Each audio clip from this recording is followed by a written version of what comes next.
In this video, we're going to cover the lengthening of the horse's neck. How do you help them when they start contracting and getting tight? There's three areas of focus in your warm-ups with your in-hand work, and the first we covered in the bends and getting the horse to really bend through the body, because most of the issues are because there's a stiffness somewhere in the body and they're not really bending laterally with it. And now we're moving on into the stiffness more when you're asking something of them and they start to contract their back, they contract their neck just like she did there, and she'll just tighten up and pop up. Because when you get that tension there, it really causes the back to drop and locks up their shoulders. So when their back tightens up and they pop their head up like that, their back drops a bit, their head comes up, and their shoulders all and front end gets stiff and tightened, so not really moving freely.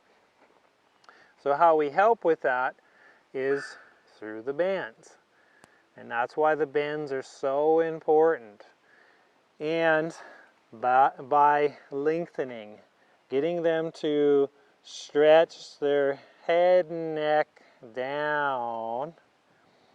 So you might just start off, if your horse tends to be an up horse, Nisa is that way. She's very kind of much on edge and she can get anxious pretty easy. So every horse's temperament's different, and conformationally they're a little different. You're going to have more of the Iberian horses, they're going to be a little bit more up. The Arabs, that sort of horse, their head's going to be set a little higher, so their tendencies to be a little higher, and they tend to be a little bit more on edge too with their personality. They're a little more sensitive. So you're going to focus more on getting them to lengthen and go down. Where your quarter horses, not all of them, but a lot of them can tend to be a little bit on their forehand and almost too low. So then you might have to bring them up a little bit, but that's more the exception than the rule. So it's about getting the neck to get longer.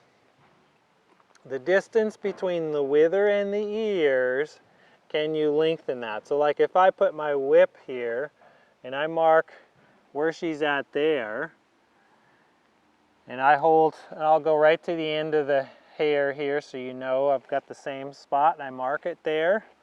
And now if I ask her to lengthen her head, to drop her head down, how much longer does that neck get?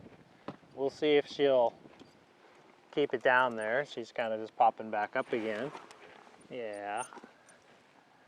But let's see if I can ask her here, and she's just wanting to kind of scratch an itch. So I'll just say, hey, can you drop down and lengthen that neck? There. And you see how when she starts dropping down, how quickly the neck gets longer. Oftentimes, people get their horse, they get them on the bit or actually overbent, and then they ask the head to go down, but it doesn't really lengthen the neck. They're still kind of tight, and then they just kind of, it's more like they just kind of roll over instead of lengthening out.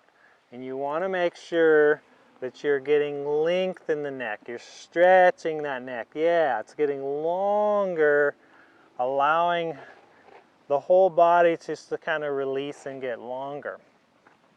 And the greener your horse is, the longer you're going to have them. A little bit lower you're going to have them.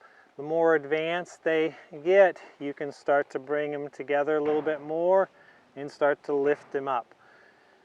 So first start off, if you've got a horse that's kind of up already, is you might just come and start asking them to just kind of drop down.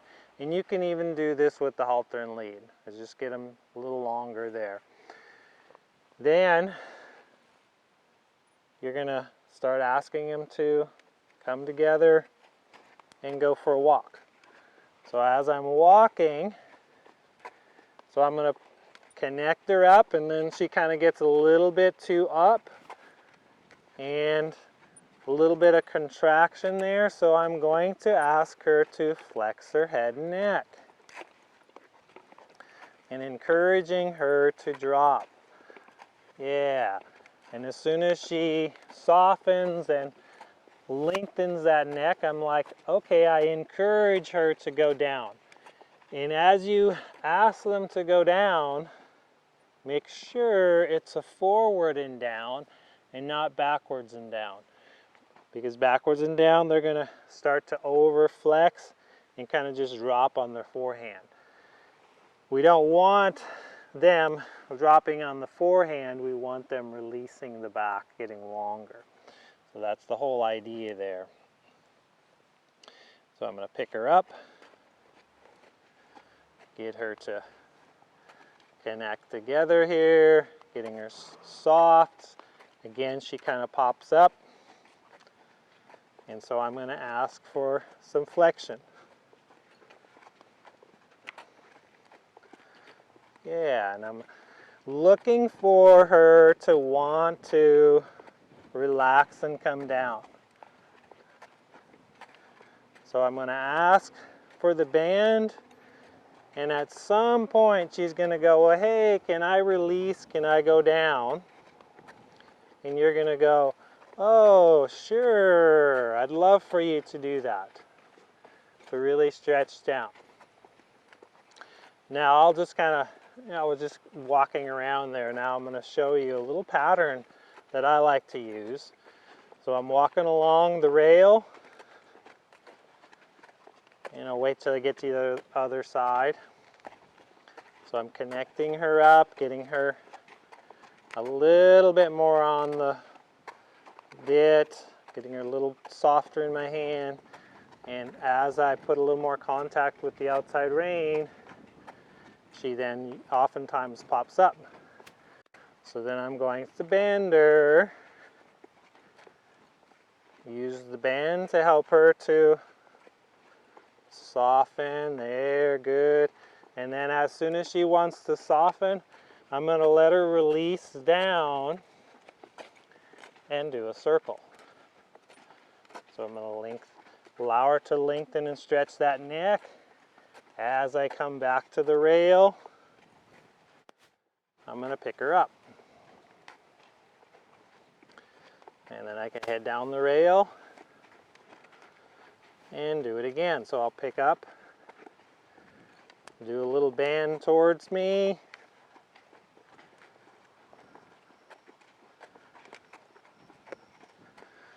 and she's still a little bit tight in the upper neck here. There, and then she wants to lengthen, so I give a little bit, and I have to give with my outside hand just a little bit to encourage her to want to go down. As she does that, I pick up a circle, do a circle, get back to the rail, and I'm going to pick up a little bit more contact with the outside rein again.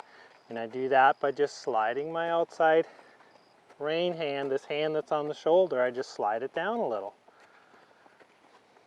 There. There, and that's pretty nice, because she's now staying soft in my hand, staying connected in my hand, and she's not contracting. So those are some exercises, just when you're out playing with the different movements, they oftentimes will then kind of get tense and tight. Play with some lengthening and stretching and say, hey, would you like to lengthen and go out a little bit? And then go back to your movements again.